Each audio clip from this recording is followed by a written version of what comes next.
자, 민생을 부탁해 두 번째 코너 준비했습니다. 127번째 손님으로 서울시의회 강석주 저출생 고령사회 문제 극복을 위한 특별위원장 스튜디오에 초대했습니다. 안녕하십니까? 어서 오십시오. 안녕하십니까?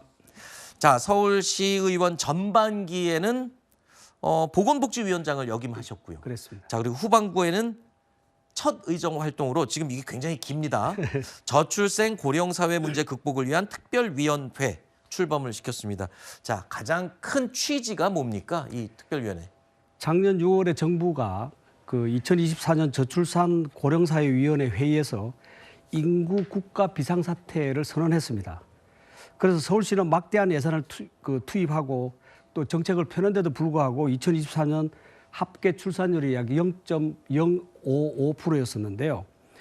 이 2025년에는 거기에 반대해서 65세 이상 비율이 또 20%를 넘어가는 초고령 사회에 진입하는 그런 문제가 예상된다는 발표를 했습니다. 네.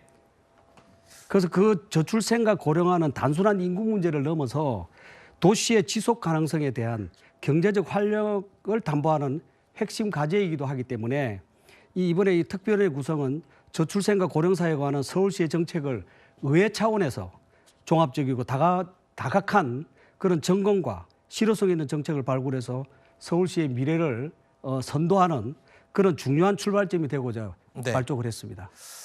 자, 올해 서울시가요, 이 초고령 사회에 돌입한다. 지방 도시는 이미 고령 사회에 진입한 데가 많은데 서울시까지 지금 초고령 사회로 진입을 할 것으로 예상이 됩니다. 저출생, 이게 가장 지금 시급한 문제잖아요. 네. 이 저출생은 인구 감소로 연결돼서 결국 고령 사회의 가속도를 높이는 그런 그 반비례적인 그런 구조를 갖게 됩니다.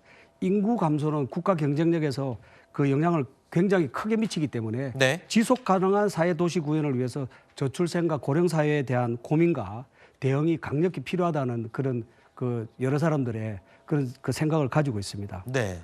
그래서 지금 은퇴하고 있는 베이비붐 시대는 신중년 세대로 차라리 건강하고 전문성이 높은 일을 할 수 있는 노동력으로 봐야 하는데 60세는 노년이라고 말하기도 무색한 나이입니다. 따라서 우리는 일하고 싶어하는 은퇴자들에게 맞춤형 일자리 그런 것을 제공해야 한다는 것에 대해서 많은 공감을 하고 있습니다. 네. 일단은 초고령 사회의 진입을 막을 수는 없는 상황인 것 같은데 그렇다면 서울시에서 좀 대응책을 마련을 해야 될 것 같은데요. 준비가 되는 게 있습니까? 첫 번째 사업으로 지금 서울시가 하고 있는 게 약 두 가지가 있는데요. 서울 50플러스 재단에서 노인 일자리 지원 센터가 이제 곧 설립이 또 될 예정으로 있고요. 네. 또 지난 2일에는 광진구에 서울 시니어 일자리 센터를 개관하였습니다. 네. 그래서 이 서울 시니어 일자리 센터는 기존에 있는 시니어 클럽이나 일반 일자리 센터와 전혀 다른 그런 그 기관인데요. 여기는 뭐냐면 신중년 노년에 대한 능력과 경력을 중심으로 해서 네. 그 능력과 경력에 맞는 맞춤을 연계하는 그런 민간 일자리에 신노년 적합형 서울형 일자리를 제공하는 센터라고 할 수 있습니다. 그래서 이 사업을 지속적으로 늘려나가서 시니어들의 그 인텐시브를 통해서 교육부터 취업 그리고 원스톱으로 연계하는 직무훈련 프로그램을 이어나갈 예정으로 있는 그런 기관입니다. 네. 일단 고령화 사회, 초고령화 사회에서는 지금 노인들을 위한 어떤 프로그램도 굉장히 절실한 상황인 것 같은데 시니어 클럽과 관련된 설문조사가 있었다고요? 어떤 내용이 핵심이었습니까? 굉장히 중요한 그 설문조사였었는데요. 네. 우리가 어떻게 보면 서울의 최초의 설문조사라고 할 수 있습니다. 아, 그래요? 그래서 시니어 클럽에 서울시는 한 20여 개의 시니어 클럽이 존재하고 있는데요. 네. 여기에 이용자와 직원 대상으로 해서 여론조사를 실시했습니다. 왜 그러냐면은 이용자와 그 직원들의 그게 서로 맞닥뜨려지는 부분이 있어야 되기 때문에 했는데 여기에서 설문조사의 참 유의미한 내용이 도출이 됐는데 첫 번째 보면은 사회적 관계 개선이 29.3% 정도가 나왔고요. 정신적 안정감 28.5%, 그다음에 약 58%가 정서적으로 긍정적인 효과가 나타났습니다. 네. 시니어 클럽을 통해서 일하는 사람들이에요. 그리고 신체 건강에 23.8, 경제적 안정도가 16.1로 일자리 사업의 효과를 충분히 보고 있다는 그런 결과가 나왔고요. 네.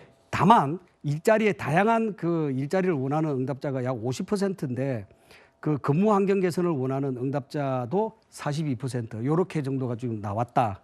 그래서 우리가 개선해야 할 과제를 또 확인할 수 있는 반면에 단순 일자리에서 벗어나서 그 방금 이야기했지만 전문성, 네. 그러니까 그 임금 피크의 그 전문성을 좀 인정해주는 그런 그 노년 일자리를 제공해야 한다는 그런 사실을 또 이 설문조사를 통해서 발굴이 됐습니다. 그런데 노인 일자리 얘기를 해주시니까 정년도 노인 일자리하고 굉장히 밀접하게 연관이 돼 있거든요. 지금 행안부가 공무직의 정년을 65세로 연장을 했습니다. 다른 나라와 비교를 해서는 우리 수준은 지금 어떤 정도인가요? 어떻게 보면은 다른 나라에 비해서 14.2%의 아주 낮은 그런 그 노인 일자리에 대한 아주 그 정년에 대한 네. 그 낮은 수준인데요.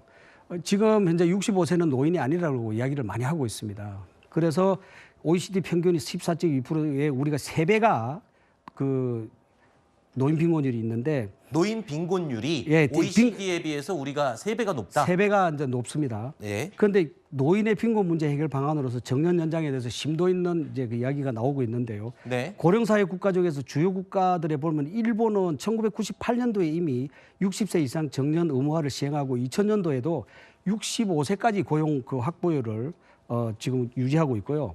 독일은 현재 66세 정년을 2031년에는 67세로 올리기로 했고요. 네. 그다음에 또 홍콩과 대만의 경우도 법정 정년이 약 65세 정도입니다. 그래서 우리나라는 청년 실업 등으로 인해서 정년 연장 문제를 논의하기가 이제 슬슬 시작하기로 했는데 초고령 사회 진입을 계기로 다시 한번 강력하게 논의할 필요가 있다 이렇게 네. 생각합니다.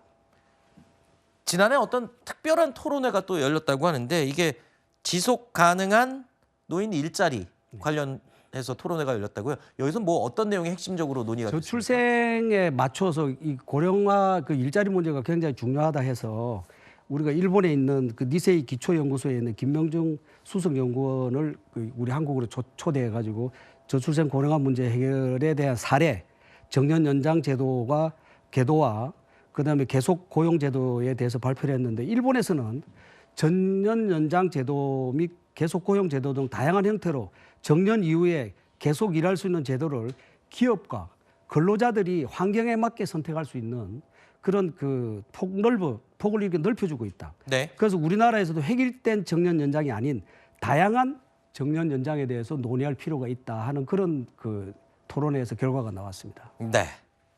자, 지금까지 강석주 서울시의회 저출생 고령화 사회 문제 극복을 위한 특별위원장님과 이야기 나눠봤습니다. 오늘 와주셔서 고맙습니다. 감사합니다.